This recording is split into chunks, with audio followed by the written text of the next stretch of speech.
سلام سلام سلام خدمت مشتریان عزیز و خدمت دوستان عزیز.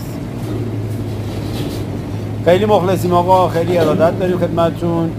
امروز مورخه 25403 هستش، سازهای فلزی ایران صنعت نوین. در خدمتتون هستیم. در حال بارگیری سیلو سیمان 100 تنی هستیم با ارتفاع پایه 3 متری.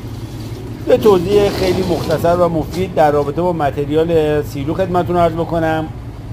ورق قیف و 1.5 متر اول این سیلو ورق 4 میل ST37 فولاد مبارکی اصفهان هست.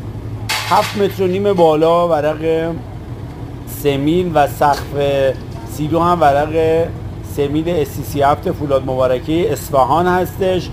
پایه های سیلو 6 اینچ تست شده به ضخامت 5 میل و لوله‌های کمربندش هم در واقع 4 اینچ ضخامت 3 میل هست. بادبندا 2 اینچ ضخامت 3 میل و یه کار درجه 1 و استاندارد و نامبر 1.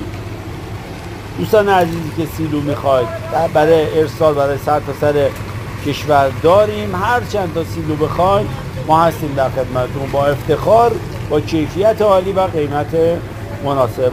خیلی مخلصیم، در خدمتتون هستیم. شل کن بیاد پایین.